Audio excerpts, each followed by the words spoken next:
Hey, hey, hey, happy Monday. Come on in, pull up a chair. The Daily Dope is in the air.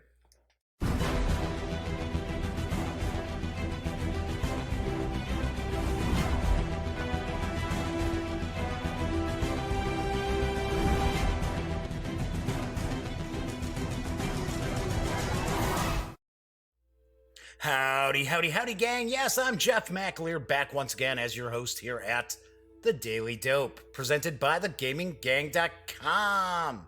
Welcome aboard. I have been off for a few days. Woohoo! Good to be back. Good to be back. So, I did take 4th of July and the 5th of July off, so I had a nice 4-day weekend. Yay! Actually played a lot of games, too, so I'll talk about that in just a little bit. Do want to mention, tonight is Monday, July 8th.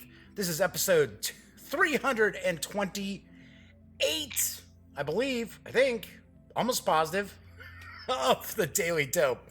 It's 320 something. So, anywho, what I'm going to do tonight real quick to begin things off, because my little client that I've used for chat has kind of been like crapping out a little bit, especially if I'm sitting here and like I usually am doing some work before the show starts. So I just want to make sure that if people pop into chat, I do see that, because one night last week, I think it was Tuesday, like early on in the show, I'm doing my thing, and I was like, wow, nobody's in chat today? This is weird. So then I shut down the chat client, opened it back up, and there were people in chat. Anyway, because this is a live stream on YouTube, chat is available, amazingly enough. So it is not on screen. It's one of the ways that I kind of keep some of these stranger commenters at bay.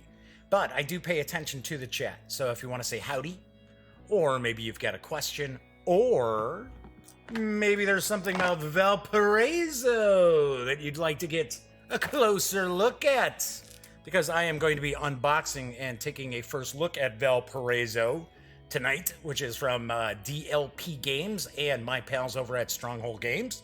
So if there's something about that you want to see closer up, by all means, please chime in and let me know. I will respond. Like I said, it's not on screen, but I do pay attention to the chat. If you like the video, please give it a quick thumbs up. If you check out some of the videos on the Gaming Gang channel, by all means, please subscribe. And if you do subscribe, don't forget, ring that little bell, because not only will it inform you when a new video has been uploaded, because I do upload videos outside of just episodes of the Daily Dope, it will also tell you when the stream goes live within about 5 minutes or so. And of course, by all means, please tell a friend about thegaminggang.com or the Gaming Gang channel, or of course, the Daily Dope. Do want to mention that I did toss out a video explaining I've got a contest going on now. Yes, I do. It's going to run through August 5th. It is currently going on, and you can win a copy of not only the core set from the Pathfinder adventure game. This is the new edition that recently came out, but also the Curse of the Crimson Throne expansion. Oh yeah. And that's not all. I've also got some promos. Yay! So, basically, it's a pretty easy contest. Simply, if I can reach 1,600 subscribers, which is about 115-ish at the moment right now, by August 5th, I will give away one copy of that prize package. If I can get to 1,800 subscribers by that date, I will give out 2 copies. And if I get to 2,000 subscribers by that date, and I know that's asking a lot, but if I do, I will give away 3 copies of that prize package. In order to be in the running for the giveaways, all you have to do is A, be a subscriber to the Gaming Gang channel here on YouTube, and B, just simply make a comment on one of the videos. Doesn't matter what. video it is. Doesn't really matter what the comment is either, although try not to be nasty. I don't want to be giving away stuff to somebody who puts a nasty comment on one of the videos. But all you got to do is subscribe and make a comment on one of our videos, and you're in the running. That is it. And of course, like I said, got to hit 1,600 subscribers before that will kind of come into effect. But I think that shouldn't be too difficult. It shouldn't be too bad.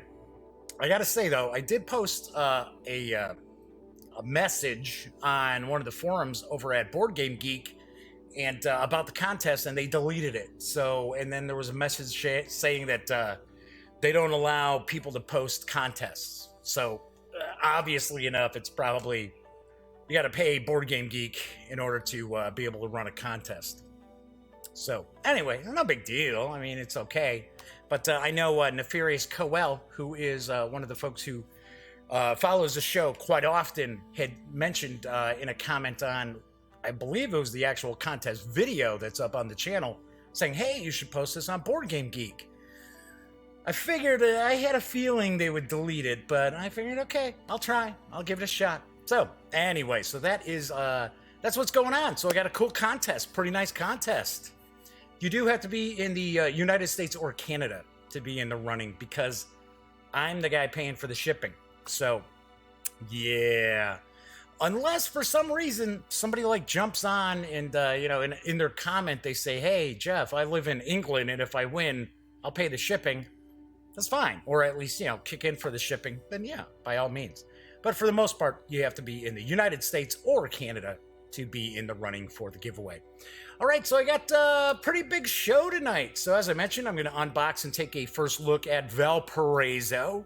I've got some gaming news as well to kind of talk about. And I want to start off by talking about something that I really don't want to talk about. But there are a lot of people online kind of going on about it. I've had people email me. I've had them direct message me on Twitter about this. So I am going to spend just a few minutes, not a long time, just a few minutes talking about what's going on. You may not even be aware of this. I mean, I think it's more people who are war gamers who may have been familiar with this person. But Katie Adley, or Adley, I should say, from Katie's Game Corner over the weekend, some evidence came out that they were plagiarizing their reviews. And we're talking really badly plagiarizing some reviews that have been written. We're talking cutting and pasting just complete paragraphs with grammatical and spelling errors intact. And that evidence came out, and Katie's gone, basically. They disappeared off of Twitter. They took their website down. There have been some statements, I guess we'll say, from companies that she had been working for or affiliated with, and they have said that they are, severed their ties. And Katie actually had posted something, a statement, basically saying, hey, I made some mistakes, things like that. So basically, their online presence has disappeared. So I'm not gonna harp on about it. I've heard some other things outside of simply the plagiarism that is also pretty freaky, kind of creepy a little bit. Not gonna really get into that because it's stuff that I'm just having people tell me. There's no necessarily evidence or proof, but pretty weird, very, very weird. So I know there are people out there who are very, very upset. I can understand why. I mean, all different reasons why they're going to be upset by this. And I'm sure there's plenty of people who are going to see this video and they'll be like, I don't even know who you're talking about, Jeff. And I can completely understand that. Katie was more focused on conflict simulations, war games, things like that. And a lot of people, a lot of companies who are involved in wargaming really took notice because you don't have a lot of women writing about wargaming. So So anyway, but I have also heard from people grumbling that no one's talking about this. You know, everybody in the industry, they're all mums the word about this whole scandal and things like that, and they're insinuating that everybody involved in the hobby, covering gaming, tabletop gaming, and things like that, are crooked. That the fix is in, can't believe reviews, all these other things. So I'm not here to change anybody's mind. You know, I'm not here to give you like a song and dance. I think for the most part, if you watch this show, if you followed the gaming gang, you know, I'm just voicing opinions. I've said that umpteen times that, you know, I'm just, you know, just sharing an opinion here. If I give you a review and stuff, don't take it as gospel. It's just my opinion on a game. So I mean, I'm more than happy to kind of say that, yes, this is very disappointing that this happened. Also, you know, for somebody to just completely just disappear from you know, all social media and take their website down and things like that, that kind of leads you to believe they're probably guilty. And also, this was not just, you know, a few occasions. The thing that I really want to kind of point out here is, and I have seen, and this is not something I've followed a whole bunch. I didn't know about it until people reached out to me, kind of curious what my thoughts were, and I was like, "What are you talking about? I don't know. What point me, send me some links. I don't know what's going on." But I have seen some people acting as if like Katie is a victim in this.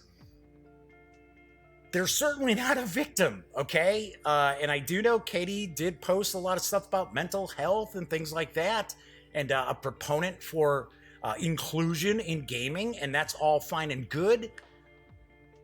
But something like that, cribbing other people's work, and effectively, from what I've been informed, drove somebody who was doing reviews on Board Game Geek and was trying to get into the hobby as far as kind of like development of rule books and critiquing rule books and things like that, kind of forcing them out of the hobby completely. That does not make them a victim. Doesn't make them a victim at all. The victim is the person whose work that was being stolen effectively and then passed off as the intellectual musings of someone else. So there you have it. It's not a cool thing. I'm not gonna I'm not standing anyway. I'm not gonna sit here and defend everybody in the industry, or I'm not gonna poo-poo everybody in the industry as well. It's just not something cool. It was something pretty shitty that happened, and kind of take it from there. You know, if you want, don't believe reviews. You know, that's completely up to you. I think people know that I really don't make money doing this. I don't get paid to do reviews. I kind of stay away from a lot of Kickstarter stuff. Usually if I do any kind of Kickstarter previews, those previews I don't charge people money for. If they want to do some advertising with banner ads and stuff like that on the Gaming Gang site, that's fine. But I don't twist anybody's arm to do that. So, you know, I don't know. I don't know what to tell you. All I can tell you is I pretty much don't make jack doing this. So there's that. So I have no incentive to be ripping people off. Anyway, so I don't know if anybody's here in chat or not. So let me take a quick peek, because this is pretty weird. The show's been on for a few minutes now. And I mean, it's possible nobody's showing up tonight, and that's okay.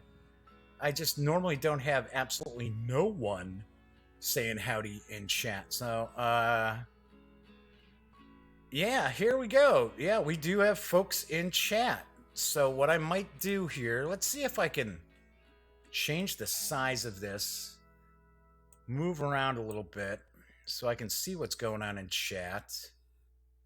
Yeah, so, okay, so I don't know if this is going to mess up my stream at all, but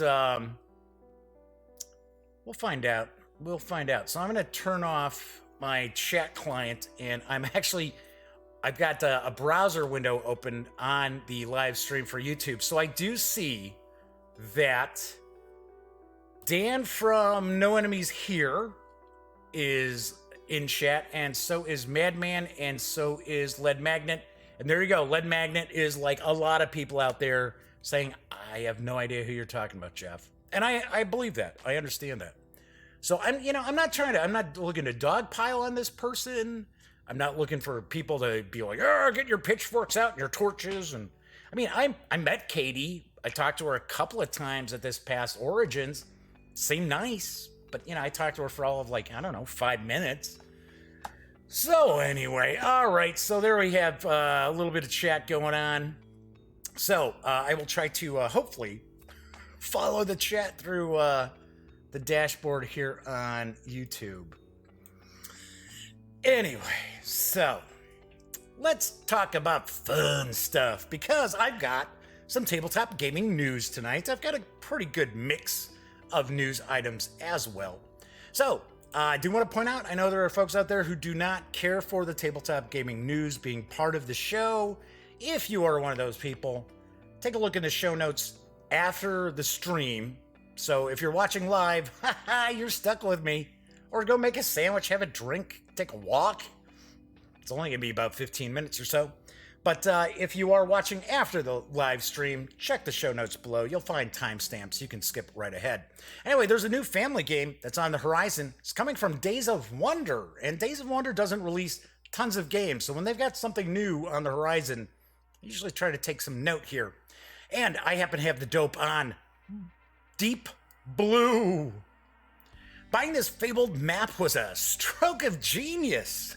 The most ancient, legendary, and extravagant underwater wrecks are waiting for divers. Diving suits and oxygen tanks are aboard, and the ship is ready to weigh anchor. There's no time to lose. The increased hustle and bustle at the harbor, with ship captains attempting to hire the best divers and historians, can mean only one thing. Other captains have the same map, and the biggest treasure hunt of all time is about to begin. Deep Blue is a press your luck and engine building family game in which players dive for wealth and may join and benefit from other players' diving fortunes. In this game, players have to collect the right crew of divers, sailors, and archaeologists, race to wreck sites to claim the best spots to dive from, and scout the seas to discover new wrecks. Players have to take risks if they want to be the most wealthy diver.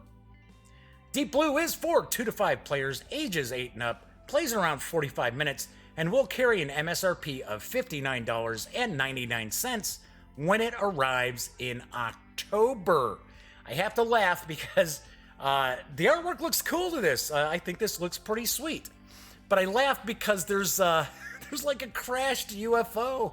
It's one of the sites that you can dive onto. So Lead Magnet says those very expensive shelves behind you say otherwise as far as me being rich. Oh yes, my plastic shelves that are all like sagging from the weight. Yeah. And I did not call anybody nobodies. Anyway, so it looks like Dan has been able to log in under the correct name in chat as well. So anyway, this looks like this could be kind of a fun family game. And like I said, usually when Days of Wonder announces they've got something new, it's something to keep your eyes on. So Hubcam 210 has arrived. Good to see you, Hubcam. All right, WizKids has revealed a new worker placement game, although this time out, your workers aren't going to be the brightest bulbs on the string. So here's the dope on Age of Dirt. WizKids is pleased to announce the upcoming release of Age of Dirt, a game of uncivilization, a worker placement game with stupid workers.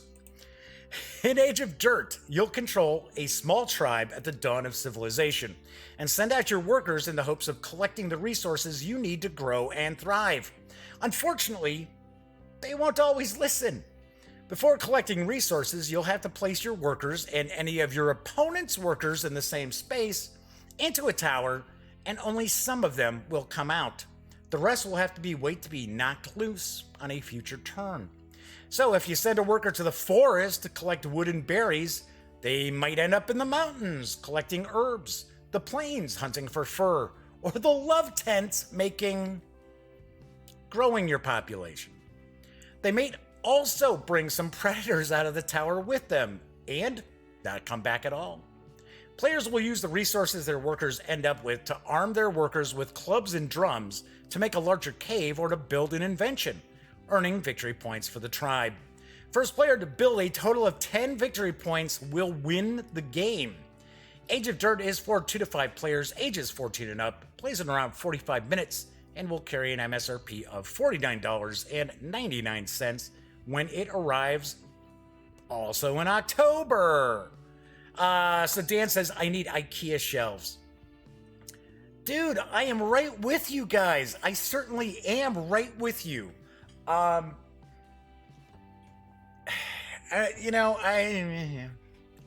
not, take some scratch, guys.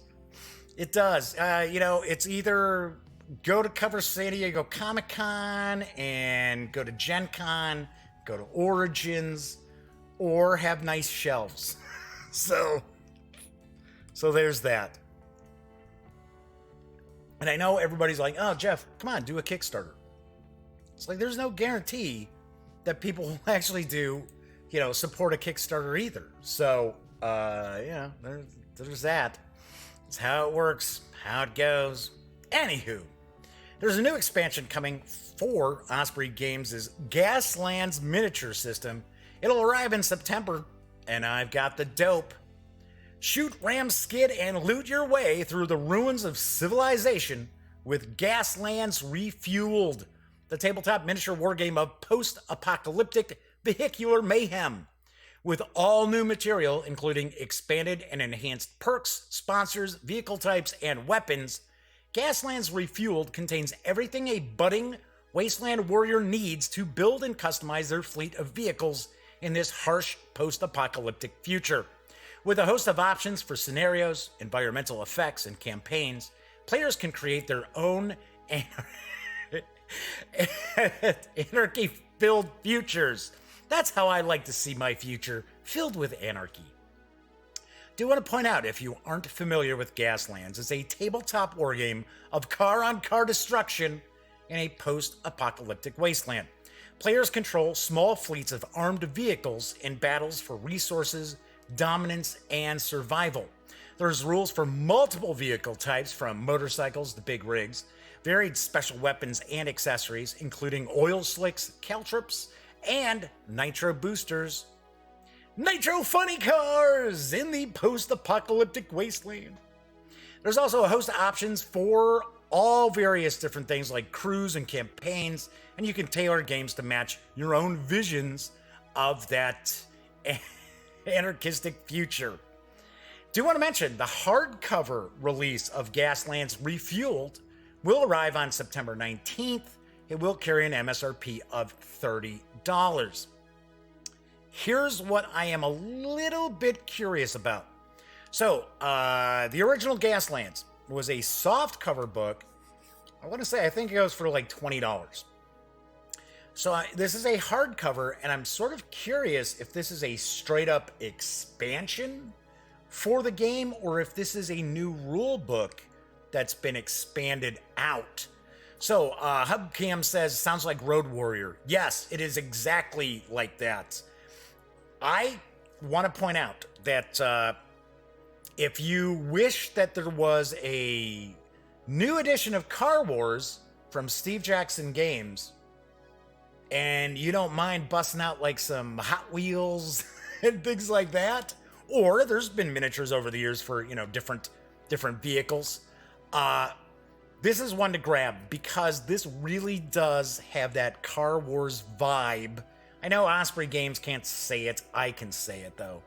That really kind of puts Steve Jackson Games to shame that they never got around to actually really doing a new edition of Car Wars.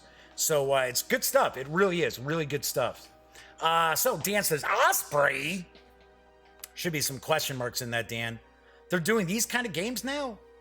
Yeah, Dan, didn't you realize Osprey Games has loads of miniatures games?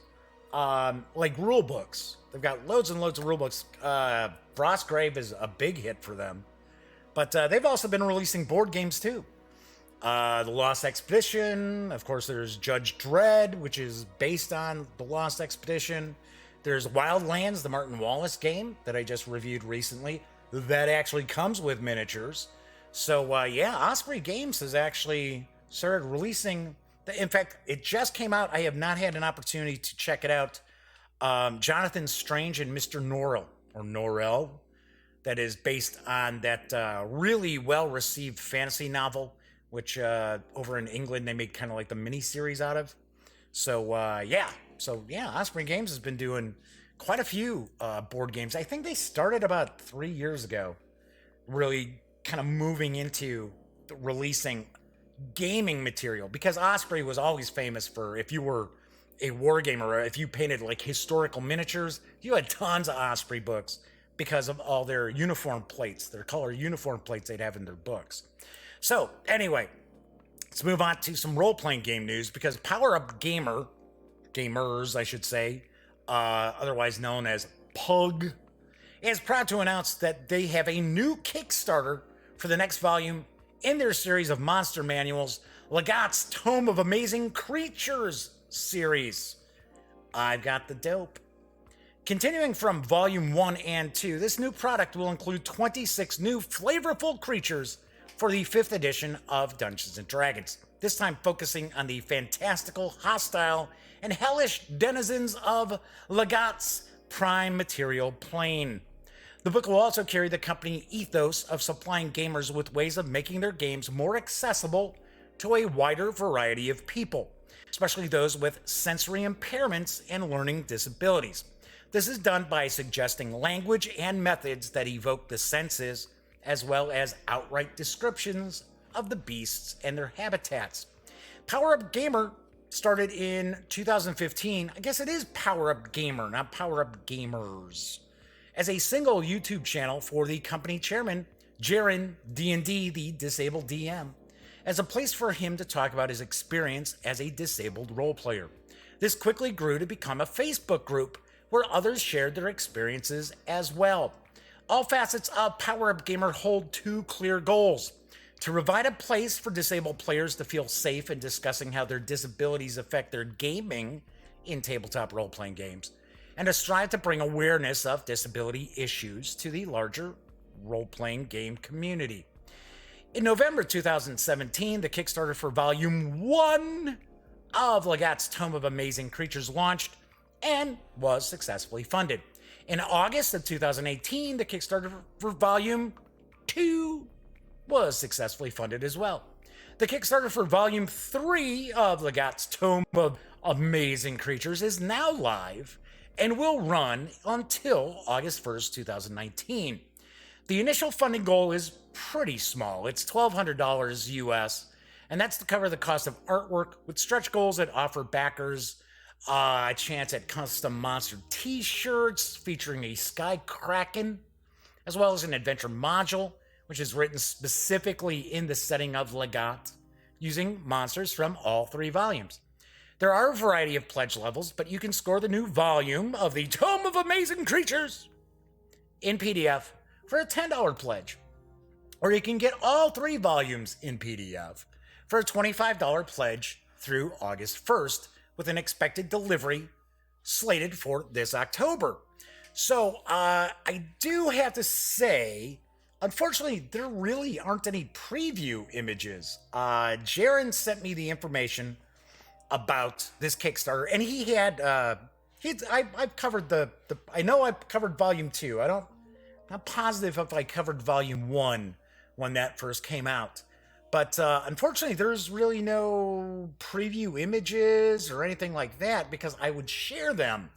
Also, Power Up Gamer doesn't have a website. Jaren, if you happen to see this, you should probably get a website, even if it's just like WordPress or something, to help kind of promote the stuff that you do outside of like Twitter and Facebook and things like that. I mean, backers for Kickstarters usually kind of like to see a website. But of course, I do have to point out, Jaren has delivered the previous 2 volumes.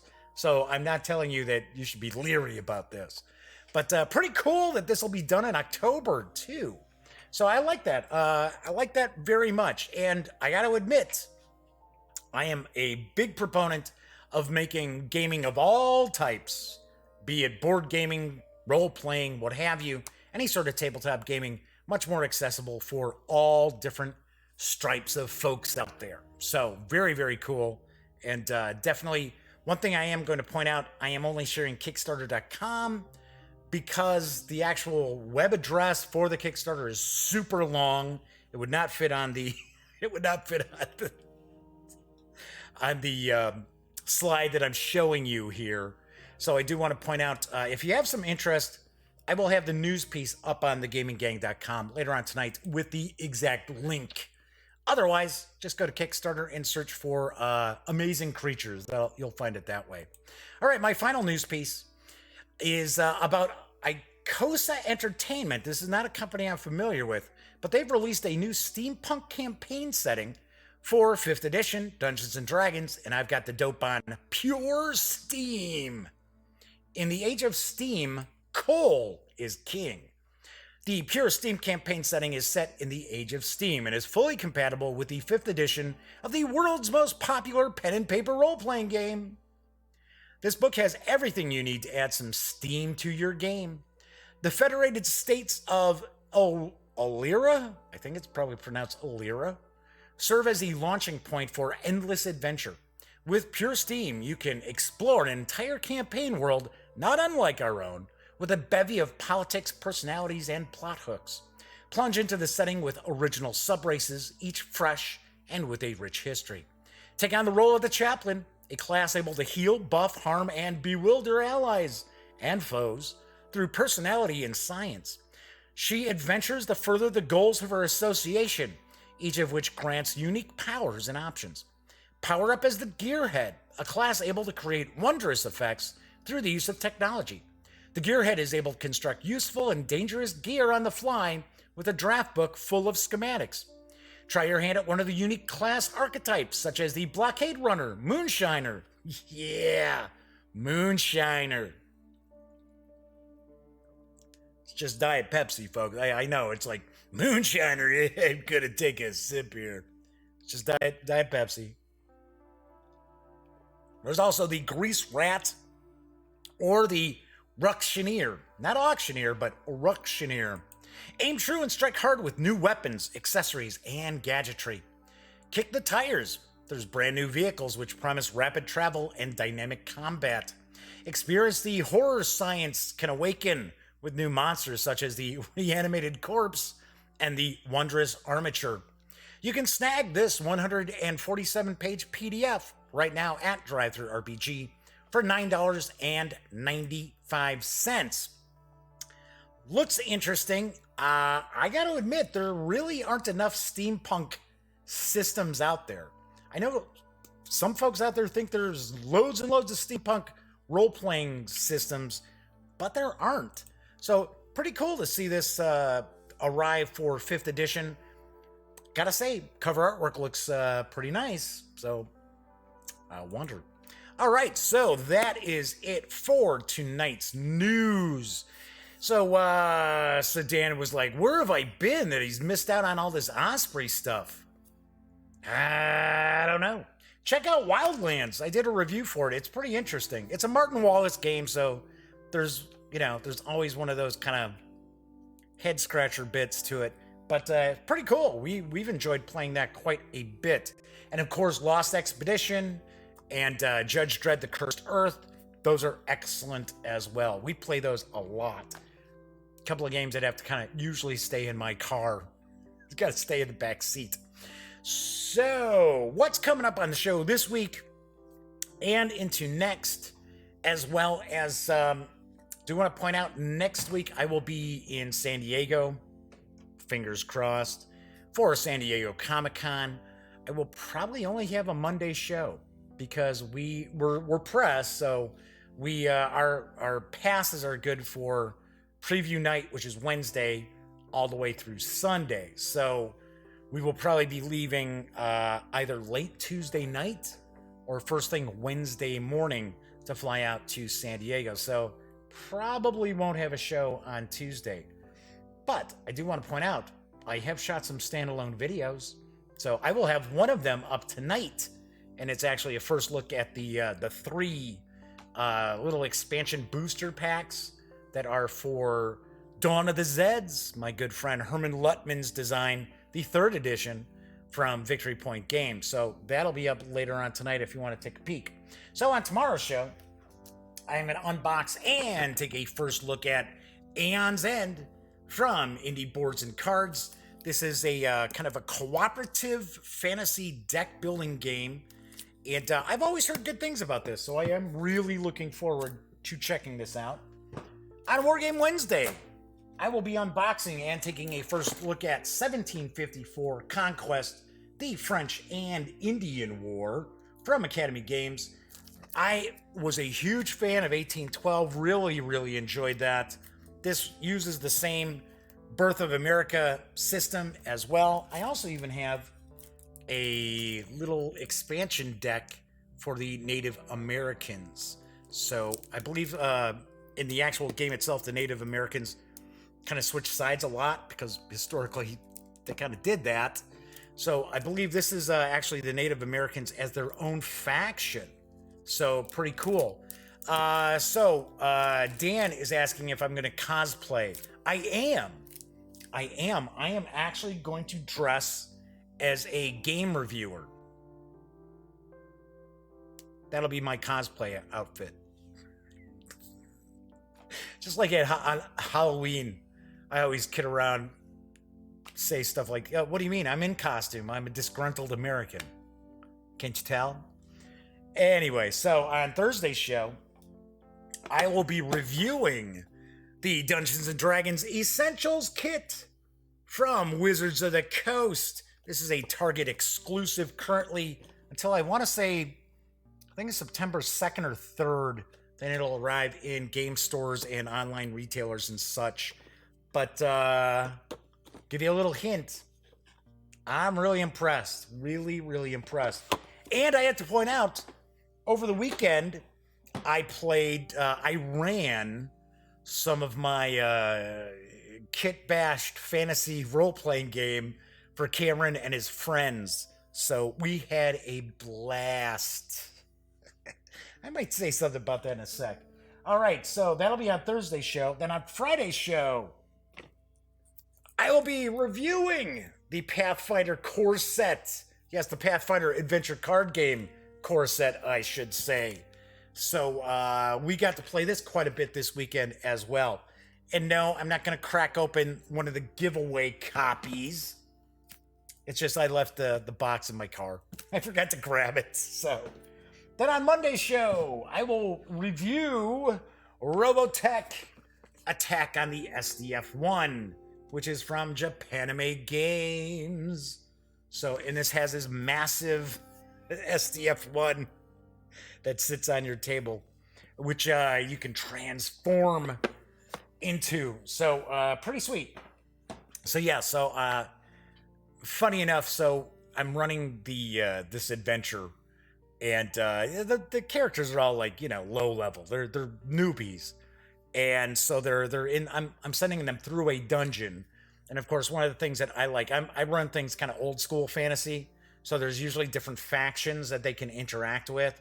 So they're interacting with these kobolds that they've met, and they haven't necessarily befriended them, but they didn't end up fighting, right?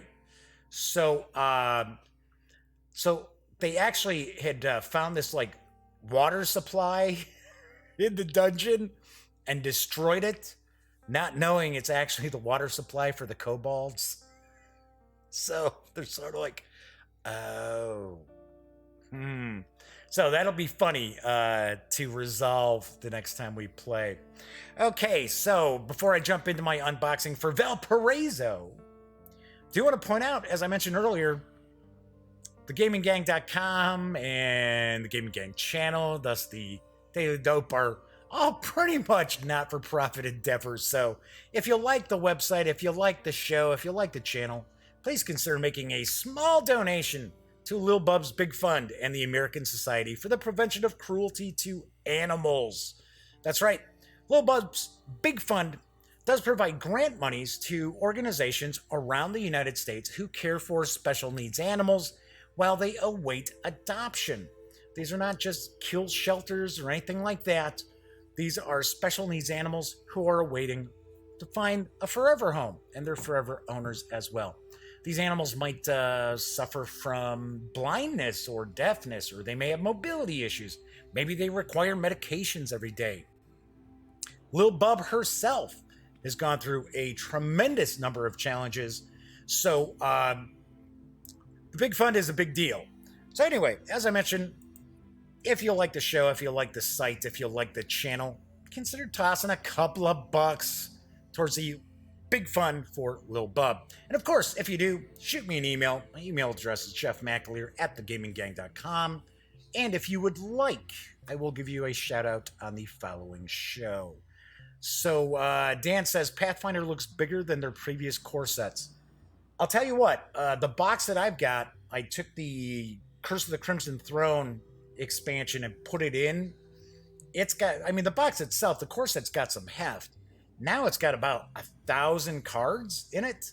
So there is a lot to it. And there are very, very few duplicate cards, which I was really amazed. I thought that was pretty wild.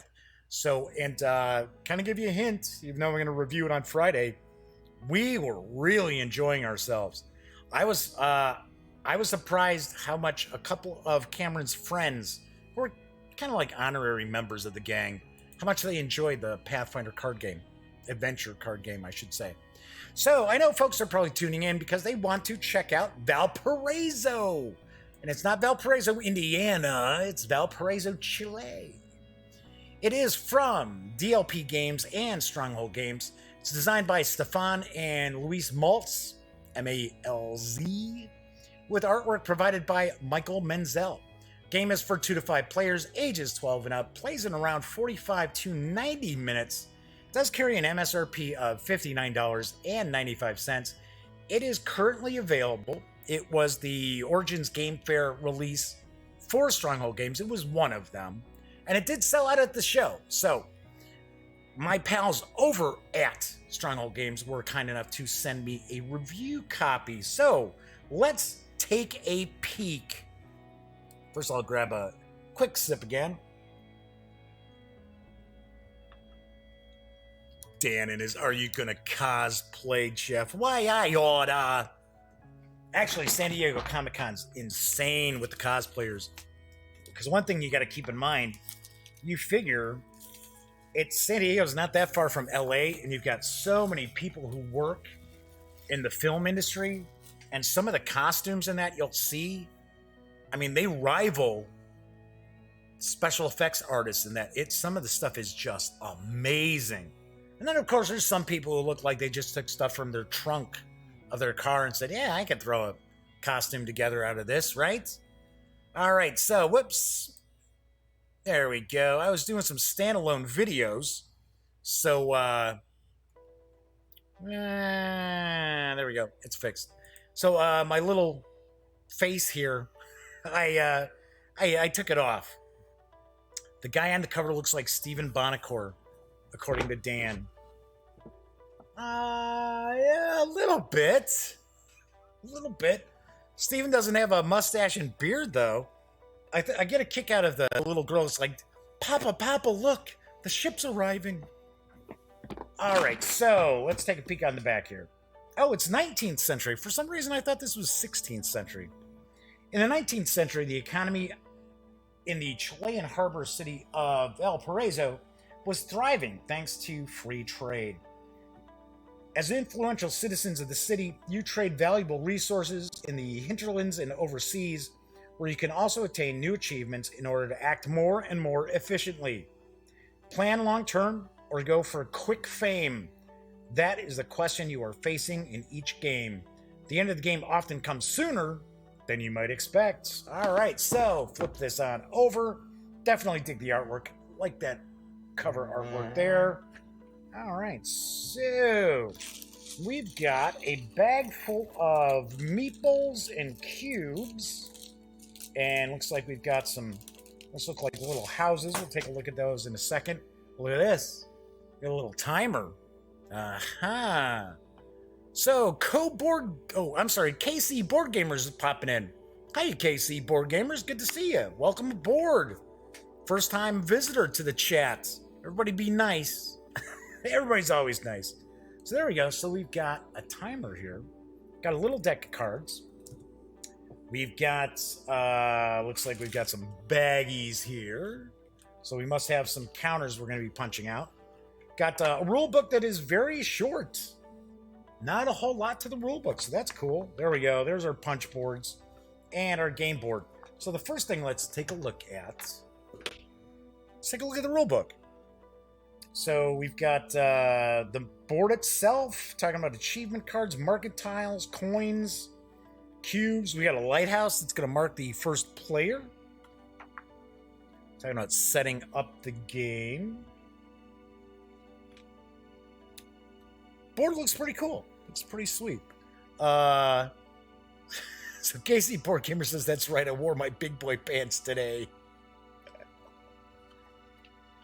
Oh, so does that mean Casey usually kind of hangs out, but just doesn't happen to check out the videos? We also have Let's Go Repazita. Hey, welcome aboard. Cool deal. So we've got the setup, talking about the course of the game. We've got planning, talking about using different cards. So it looks like the actions we can perform are transferring goods, selling goods, hiring a merchant, moving a merchant, building a house, trading in the village. Okay, so that looks, oh, there we go. Moving a ship, trading overseas as well. So it also says alternate actions as well. So we get kind of an example of a turn or a round, I guess. Talking about ending the round, final scoring, and then we get into an appendix. So really, 8 pages of rules, quite a few images too. So, geez, this is all 5 pages, really. 5 pages of rules. So that's not going to be too difficult to jump on into. So we've got, here's the overview of the achievement cards.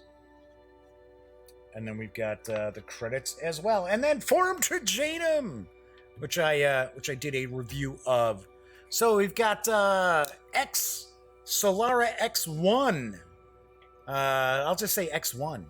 Welcome aboard. Thanks for jumping in on the show. So here we go. So that's the rules here. Let's zoom on in and we'll take a look at some of these meeples and wooden pieces that we've got just real quickly. And we'll look at the deck of cards, the punch boards as well. Okay, so here we have the meeple. So we've got, it looks like that, and we've got a few of each color. Looks like 3 of each. So these might be the merchants. Then we got some different colored cubes. We've got white. We've got gray. Got some discs. Looks like these are ships. Maybe these are supposed to represent ships here. I know I saw some houses in here. Let's see. No, that's another ship. Oh, here we go. Here's a house. So those are the houses. So, kind of give you an idea. So obviously enough, we're going to have 5 primary colors because you can have up to 5 players. Pop those back into the bag. Then we've got the cards themselves. So I'll just grab my hobby knife and cut that on open real quick. So X1 says this is another good game. This was originally released in Germany, I do believe, because I'm pretty sure DLP Games is a German company. So let's see how many decks we've got. Are these all the same deck? All seem to have the lighthouse on the back. So yeah, I guess these are all the same deck. So looks like this is probably a language independent game as well. So we got, looks like trading for money. It's like something having to do with the ship. The card quality is pretty nice for being small cards. Not tremendous, but not too bad. Of course, usually games like this, you're going to want to sleeve the cards anyway. So we got a variety of different things here. Hey, and I noticed these are color-coded. How much you want to bet? You have to kind of plan your actions ahead of time. That is going to be my guess. So it looks like they're all going to be similar. So these are the player cards. Then I think these are probably achievement cards. And this might be... Are they all going to say 2? I was going to say maybe those are the victory points they're worth. But oh, there we go. Now we're going to change a little bit. So we got 3. Do you have any 4s? Nope, looks like just 3. So I would take a stab that these might be achievement cards because the rules we're talking about achievement cards. Yes, you know what? You are right, X1. The art does strike me a little bit as well like Stone Age. I wonder if Michael Menzel did the art for Stone Age. I know he does a lot of different art, and it's all really nicely done. And I know for a fact that Stephen Bonacore really, really loves Michael Menzel's artwork. So, okay, so these are the decks of cards. Like I said, we've got 5 that are color-coded. So I'm taking a guess you have to plot and plan your actions ahead of time. So there's that. Then we've got the punch boards. So let's take the punch boards out. Got a few of these. So it appears every player will have, and I'll zoom out on this. Every player is going to have a player board. So this is the player board here. So we see we've got a ship. Looks like this is maybe kind of the village here. I'm taking a guess. We probably looks like houses go here as well. I'll punch this out because it appears that you're going to actually have your cards. You're going to place your cards, your action cards down here. If they are action cards. If that's what they're being called. So something along the lines of you'll have them down here like so. Of course, you're gonna put them face down so people don't know. So the Madman says, yes, the artist for Stone Age was Michael Mendel. Thank you, Madman. I figured somebody out there in chat was going to track that info down. So there we have the, this is the player board. Nice. There's even a little bit of artwork on the back. That's cool. I appreciate that. I mean, obviously it could have just been blank, but it's not. So that's cool. I like that. Very nice. So each of the players is going to have one of these. Then it looks like we got some money. Got some different money here. Looks like this is possibly an effect that may go on the actual main board. We already saw that this is our first player marker, the lighthouse there. So, taking a look at some of these other punch boards.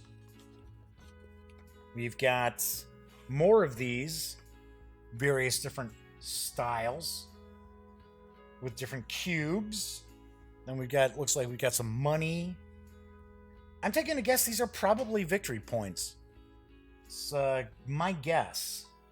Then we've got more of them that run down this punch board. So we've also got more money. This has another punch board and money and punch board and money. So it looks like we've got denominations of 1, 2, 5, and 10. And as we can see, each of these player boards do have little accents to them that represent the color, the player's color. So red, this purple. So cool, nice. So those are the punch boards. I'm going to zoom back out a little bit because we've got the game board we're going to take a look at. And doesn't may not necessarily be huge, but it looks like it might be a halfway decent size. So let's see what we've got here. I'll unfold it. Oh, and it's got two sides to it. Aha. So, looks like we've got two different boards depending on the number of players. So I'll pull this back down a little bit. So this is for 2 or 3 players.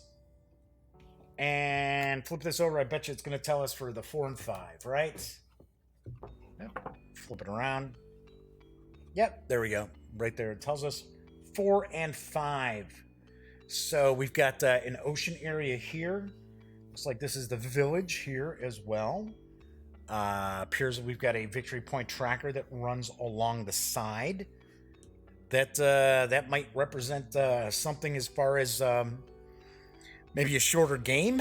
Maybe that's what that's basically saying. Dan from No Enemies here had to pop on out.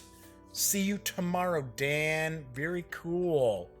Nice. Yeah, Hubcam's like, yeah, nice board. Yeah, this is a nice board. Good, solid card stock. So, very, very nice. Let's zoom in a little bit so we can get... I'll just move the board around as I do this. Zoom in a little and we'll kind of give you a better look at some of the artwork that's on here. So, here's the ocean area. Now, I'm going to take a guess that those... what were those, like, accomplishment cards or something it said in the rules? I'm going to take a guess they probably run across up here. Okay, so then we've got the ocean area. And as we can see there, it's like marked off into different areas. So maybe when you take ships and you're trading overseas, they might go out here. Looks like these little tiles here, looks like they'll go into here. And then we kind of get into the village, and the village has all these little squares. So no doubt these are probably where your cubes are going to go. So we got various different areas that have little squares for I'm taking a guess it's probably workers that you're placing. So we've got like the heart of the village right here, but then we've got some, maybe these are considered the hinterlands that the rules were talking about out here. There's even one way down at the bottom of the board. Okay, so that is the game board. This is for 4 or 5 players. And then for... I see. Okay, so for fewer players, it looks like you may not be able to tell in the video itself, but it's kind of zoomed in a little more, so there aren't as many areas here for you to put cubes. There's still the outlying area, but just fewer cubes, fewer options. So that is the game board. All right, so basically what we're looking at here is we've got the game board. We've got the punch boards with the different little tiles here, the money as well as the player boards. We've got a timer. Got some baggies for all of these tokens and that we're going to be punching out. We've got a whole slew of meeples and cubes and houses and ships. We've got the pretty short rule book. And that is what almost forgot. We've got the cards. Don't forget the cards, Jeff. And that is what we find when we take everything from Valparaiso. Outside the box. So, of course, I will be reviewing this in the very, very near future. Probably, I'm going to do my best to get some reviews out there when I get back from San Diego Comic-Con as well. All depends on how much video I end up shooting. But, as I pointed out before, Valparaiso is from DLP Games, as well as Stronghold Games, designed by Stefan and Luis Maltz, with artwork provided by Michael Menzel. And the game is for 2 to 5 players, ages 12 and up, plays in around 45 to 90 minutes. Does carry an MSRP of $59.95. Online retailers, I really didn't see a whole lot. So I saw Amazon. I don't know. Amazon, I'm sometimes a little leery because it was not from Amazon. It was from someone selling through Amazon. So, of course, I usually like to kind of give you an idea of what the price is at some of the online retailers, to give you the option what you want to do. So Hubcam says, what's a complexity rating if it has one? I don't believe there was a complexity rating on the back. I will tell you, from looking at the rules, it does not look overly complex. So taking a look here, no, there is no complexity. It's just basically saying 12 and up, 45 minutes, 2 to 5 players. But so for an example, like if you're thinking something along the lines of, say, like Kanban or even Forum Trajanum, I think Kanban is much more complex than Forum Trajanum. This does not look like it falls into the category of either one of those games. So Madman is popping out a price of about $43 online. So that sounds about right. That was kind of what I saw as far as like Amazon as well. So there you have it. That is it for tonight's show. Before I leave, don't forget the contest going on to win a copy of not only the core set, but also the Crimson Throne expansion and the promo cards. But you have to be a subscriber to the Gaming Gang channel here on YouTube and comment on one of the videos, even if you comment on this video. And I've got to get to 1,600 subscribers, which isn't too terrible. But depending on how many subscribers I get, I can give away 3 prize packages. Yeah. All right, so as I like to point out when you're not watching videos on the Gaming Gang channel, be sure to visit thegaminggang.com for all the latest in gaming news, reviews, comics, movies, TV. By now you know the drill. Get your geek on at thegaminggang.com. Everybody who joined me in chat, thank you very much for keeping me company. I know we had some new folks pop in, so thank you very much for joining me. Hopefully we didn't scare you off being a live stream and all that. So anywho, also want to point out, if you are watching after the fact, I love you all as well.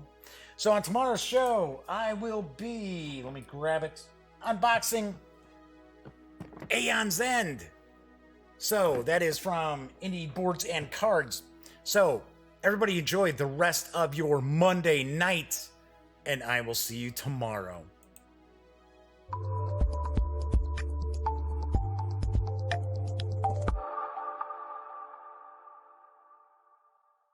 Thanks again for watching The Daily Dope, presented by The Gaming Gang. If you like this episode, be sure to give it a quick thumbs up.